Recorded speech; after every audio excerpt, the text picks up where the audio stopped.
भक्त तो सभी है, बस सबके भगवान अलग है।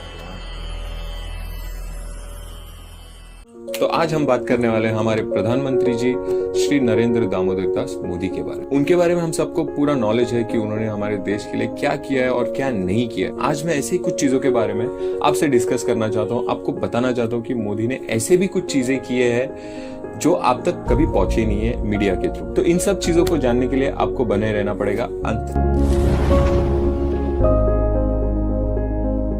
अभी हाल फिलहाल की अगर आप सिचुएशन देखोगे तो अपने देश में दो टाइप के लोग हैं, एक है राइट विंग के लोग और एक है लेफ्ट विंग। इन दोनों को मैं सीधी भाषा में समझाऊंगा तो एक है मोदी सपोर्टर जिसको हम बोलते हैं राइट विंग और एक है एंटी मोदी सपोर्टर जिसको बोलते हैं हम लोग लेफ्ट विंग। एंटी मोदी मतलब वो किसी के भी सपोर्टर हो सकते हैं, वो समाजवादी पार्टी के हो सकते हैं, कांग्रेस के हो सकते हैं या फिर एक्सेट्रा एक्सेट्रा।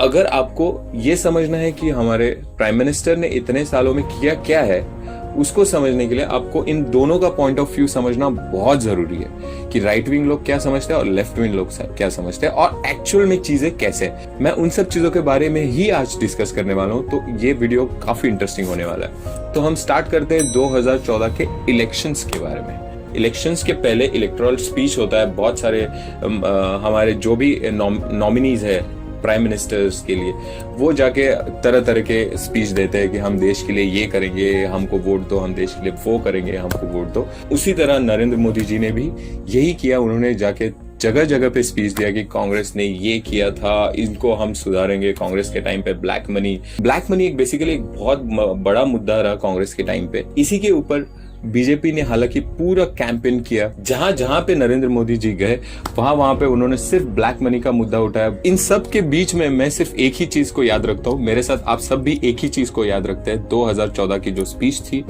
वो है 15 लाख अब तक हमारे अकाउंट में आए क्यों नहीं। तो उसके ऊपर मैं थोड़ा सा आपको समझाने की कोशिश करूंगा। अगर आप समझते हो तो ठीक है, नहीं समझते हो तो आपकी मर्जी। 15 लाख हर एक के अकाउंट में, क्या सच में मोदी जी ने यह वादा किया था कि 15 लाख हर एक के अकाउंट में आएंगे? तो हम जानेंगे ये वीडियो के थ्रू कि एक्चुअल में मोदी ने उस वीडियो में क्या बोला। मेरे कांकेर के भाइयों बहनों मुझे बताइए, ये हमारी चोरी किया हुआ पैसा वापस आना चाहिए कि नहीं आना चाहिए? ये काला धन वापस आना चाहिए? ये चोर लुटेरों से एक एक रुपया वापस लेना चाहिए? इस रुपयों पर जनता का अधिकार है कि नहीं है? ये रुपया जनता के काम आना चाहिए। अरे एक बार ये जो चोर लुटेरों के पैसे विदेशी बैंकों में जमा है ना, उतने भी हम रुपये ले आए ना, तो भी हिंदुस्तान के एक एक गरीब आदमी को मुफ्त में 15-20 लाख रुपए यूं ही मिल जाएगा। इतने रुपये। तो क्या समझा आपने इस वीडियो से?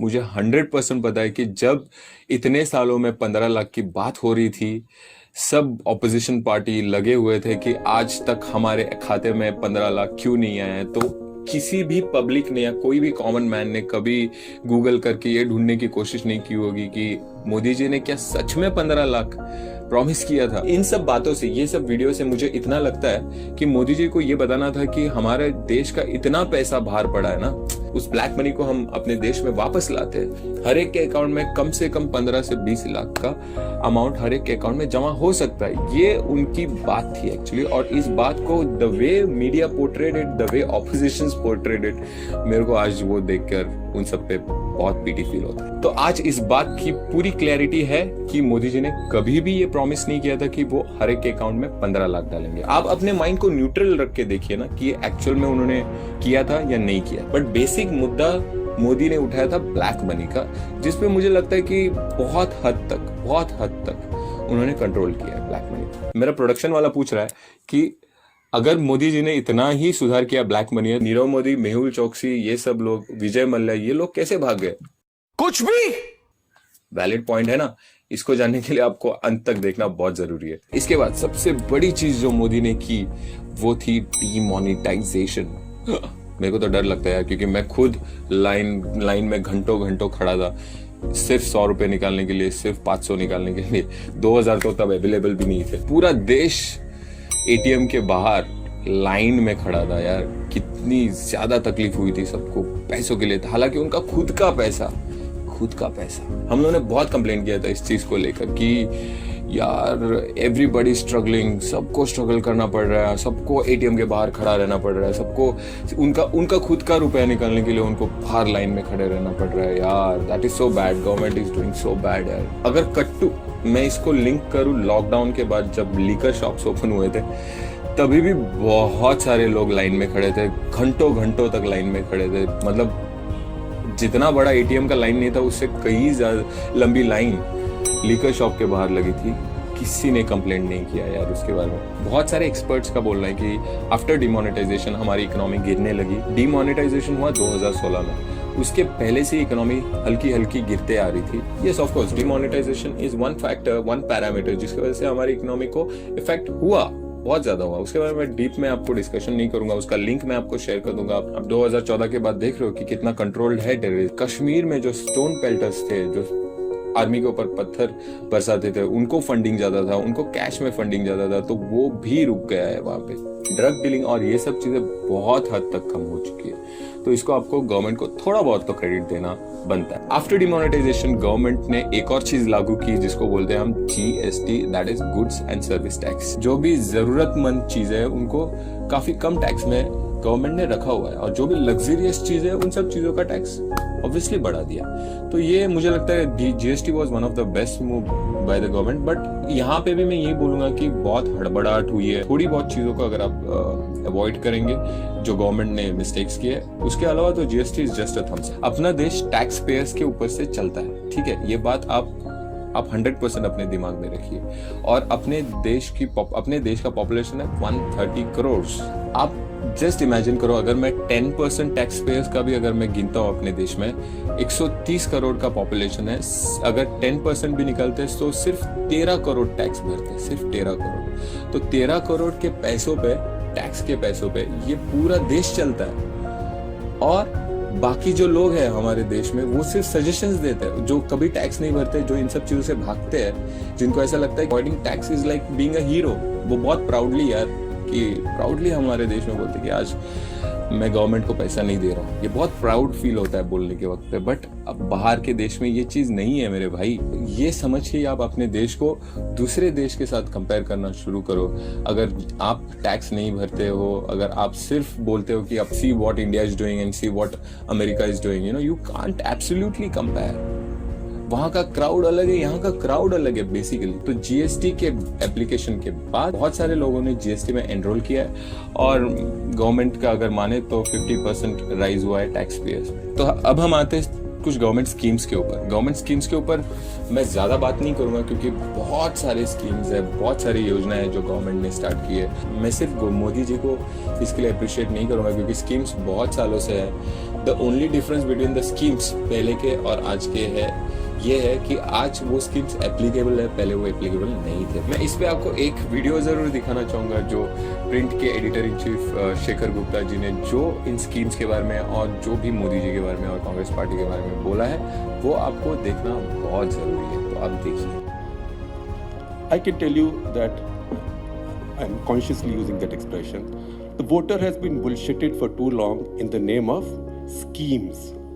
The voter in this country does not trust the Congress schemes. Forget it. Anything that happened in the past, very little got to her. Very little. This time, LPG, the house, even if government didn't build the house for you, you were building a house, they gave you 1.5 lakhs. One after the other. And I was looking for evidence to the contrary. And many of the people we traveled with, we were a group, we were hoping to see evidence for the contrary, but we were not finding it. We were finding gas cylinders. We would even peek inside the houses and find a gas cylinder. So you build a house, government gave you 1.5 lakhs. You build a toilet, government gave you 15,000. Government didn't come and build the toilet for you. What did the government do? They used direct benefit transfer. They used something that in this city and in this 1 square kilometer periphery, everybody gets very angry about.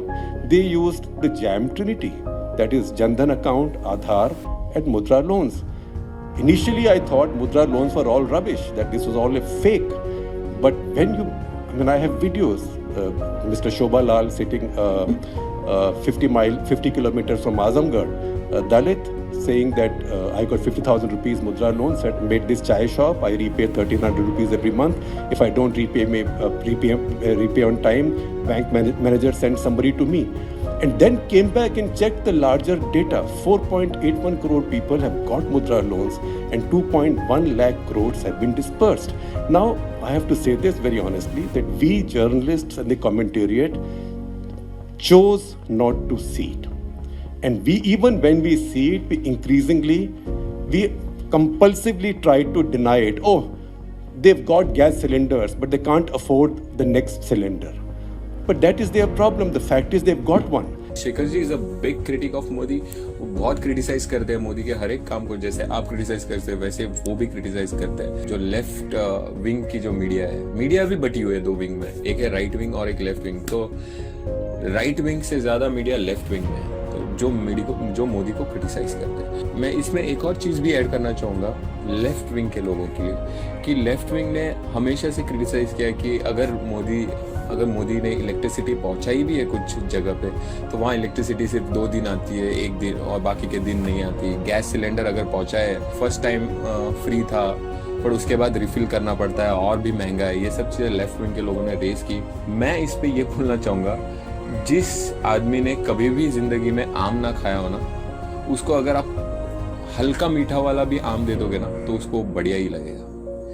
मुझे ये बोलना है कि जिन लोगों ने कभी भी electricity नहीं देखी है, उनको अगर हफ्ते में आप 2 घंटा या 1 दिन भी इलेक्ट्रिसिटी दोगे ना, तो भी वो उस गवर्नमेंट को अप्रिशिएट ही करेंगे, क्योंकि इतने सालों में उन तक इलेक्ट्रिसिटी पहुंचना नामुमकिन ही था.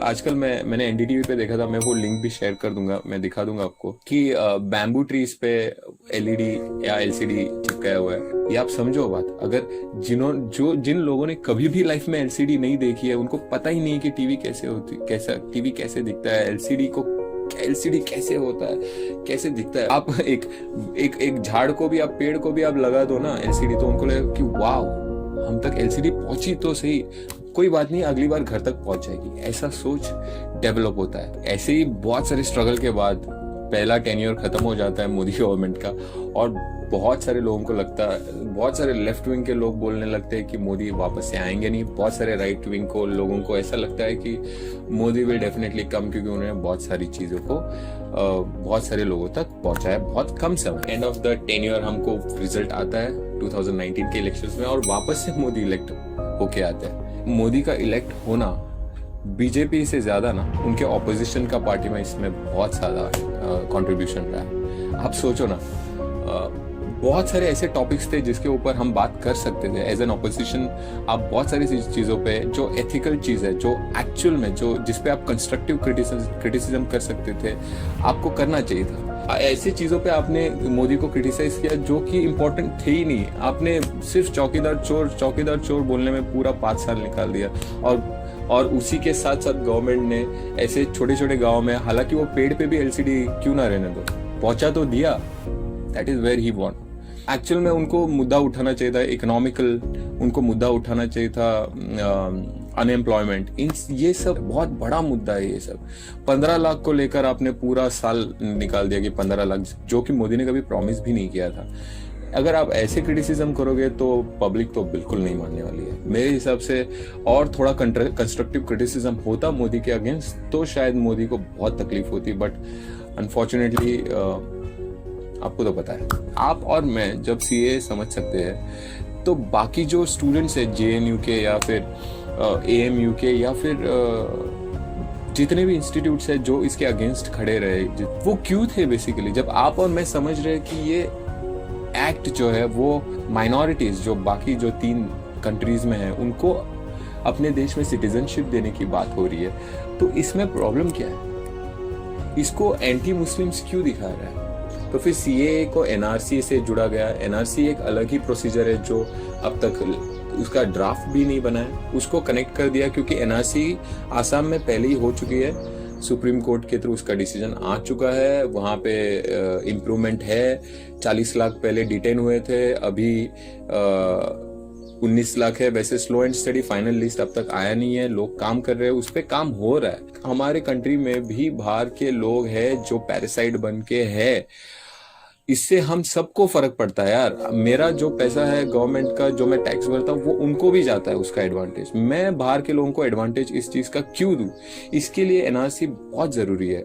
इस मुद्दे को ना, सीए और एनआरसी को, जो कि एनआरसी अब तक गवर्नमेंट ने उसका ड्राफ्ट रेडी भी नहीं किया है, उसको और एनआरसी को और सीए को लिंक करके लोग इसको एंटी मुस्लिम, जो एनआरसी में जो भी डॉक्यूमेंट प्रोवाइड नहीं कर पाएंगे, हालांकि डॉक्यूमेंट का लिस्ट बहुत बड़ा है, गवर्नमेंट ने बहुत ही रिलैक्सेशन दिया है डॉक्यूमेंट्स में कि आपके पास अगर कोई भी डॉक्यूमेंट नहीं है तो आप 3 लोगों को भी ढूंढ के ला सकते हैं जो आपको पहचान दे। अगर वो भी आप नहीं कर सकते तो आप इस देश में क्या कर रहे हैं? इन सब मुद्दों को आपने बना दिया एंटी मुस्लिम। एक एग्जाम्पल के थ्रू आपको समझना बहुत जरूरी है। आप एक हिंदू हो और मैं मुस्लिम हूं, फॉर एग्जाम्पल, ओके। आपके पास भी कोई डॉक्यूमेंट्स नहीं है, मेरे पास भी कोई डॉक्यूमेंट्स है।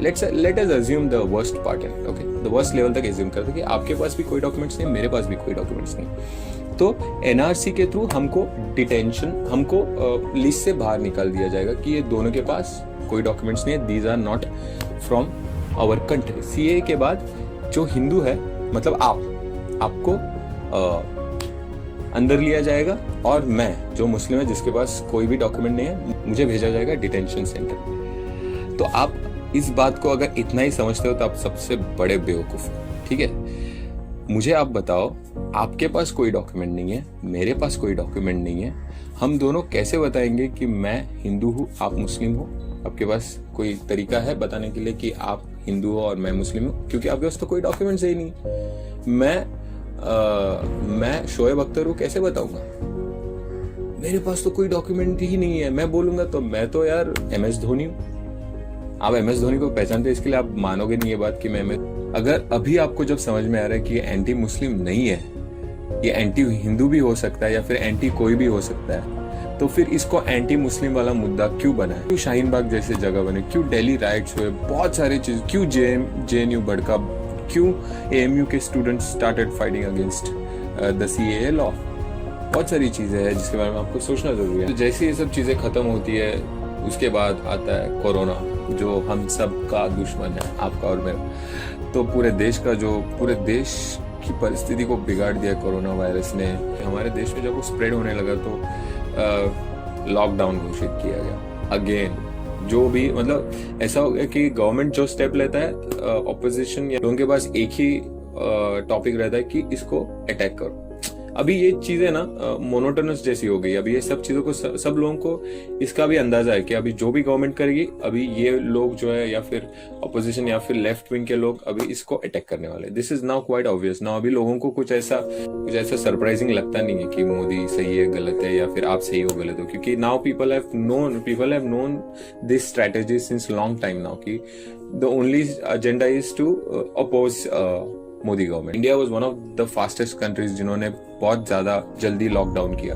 लॉकडाउन मेरे हिसाब से जब गवर्नमेंट ने अनाउंस किया था, one of the best decision of government was to put a lockdown in the whole country, you know. अगर 2 दिन का समय दिया होता लॉकडाउन के पहले, तो आप इमेजिन करो कि सब लोग शहर से जितने भी माइग्रेंट्स है वो लोग अपने घर चले जाते। यू नेवर नो कि वो लोग अपने साथ कोरोना भी लेकर जाते, और जो कंडीशन अभी हुआ है ना इंडिया का, वो शायद तभी हो जाता है। और आज जो कंडीशन है वो आउट ऑफ द हैंड जाती, हालांकि अभी भी जा ही रही है।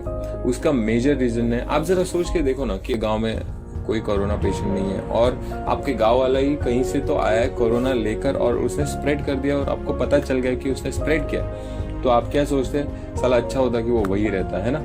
तो यही चीज हमारे प्राइम मिनिस्टर ने भी सोची होगी कि अगर इमीडिएट लॉकडाउन करेंगे तो लोगों के पास समय नहीं होगा गांव जाने के लिए, तो और उससे कोरोना स्प्रेड होना कम हो सकता है। गवर्नमेंट अगर सोचती कि अगर लोग यहाँ फंसे रहते तो उनका खाने का क्या, उनका रहने का क्या, उनका कमाने का क्या, अगर इसका ध्यान गवर्नमेंट ने दिया होता तो this lockdown would have been the most successful across the globe. I am telling you this because देखो, ये सिर्फ सेंट्रल गवर्नमेंट की बात नहीं है, इसको स्टेट गवर्नमेंट को भी सोचना पड़ेगा, क्योंकि स्टेट गवर्नमेंट ही सभी चीज़ों का हिसाब रखती है। All the collectors, like everybody, सभी आ गए इसमें। तो ये सब स्टेट एंड सेंट्रल गवर्नमेंट का सिंक अगर सही होता तो ही ये सक्सेसफुल हो पाता। लेकिन आज अभी हम लोग देख रहे हैं कि lockdown has gone going out of our hands. अभी मुझे ऐसा लगता है कि लोग सुनते नहीं है। You can't blame Narendra Modi for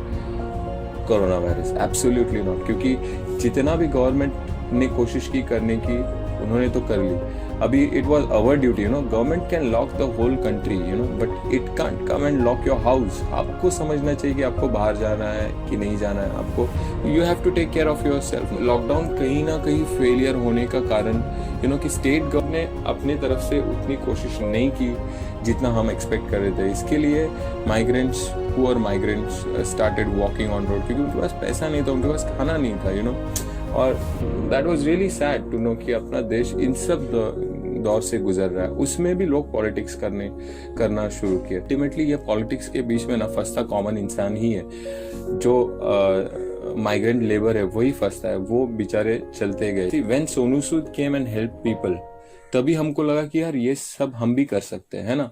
its just that one person who has to come ahead and do it, then we start realising कि यार दिस इज पॉसिबल। तो हम सब ने भी यही करना चाहिए था, instead of blaming only government. ना भी चीजें स्टार्ट से 2014 से अब तक गवर्नमेंट करती आ रही है। You will find the oppositions, the left wing always blaming the government, whether it may be anything.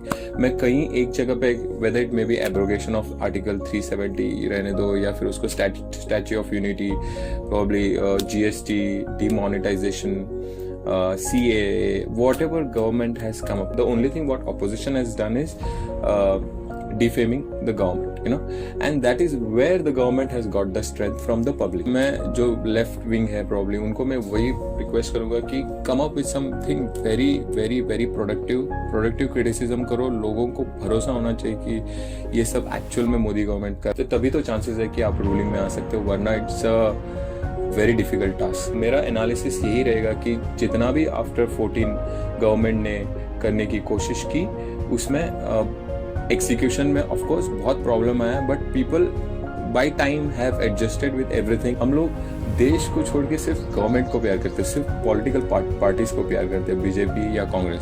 Why don't we love India, that's the most important thing that everybody should think. अपने देश से प्यार करो, अपने fundamental rights को जानो, that none of the government parties give you. What gives you? Country gives you that. You should understand all the fundamental rights. फिर आता है गवर्नमेंट यार, उसके बाद देखो कि किससे लड़ना है, किससे झगड़ना है, क्योंकि एंड ऑफ द डे दोनों जब पॉलिटिकल पार्टीज या कोई भी पॉलिटिकल पार्टी सत्ता के लिए जब फाइट करती है ना, उस सब के बीच में who suffers the most is a common man. I would request to my public, कि पढ़ो, पढ़ाई ज़्यादा करो, understand, not only become an educated person, also become a logical person, okay? Because education तो terrorist के पास भी होता है, logic होना बहुत ज़रूरी है. So I would like to conclude my point here. अगर आपको मेरा वीडियो अच्छा लगता है तो please subscribe, like and comment. Till then, जय हिंद.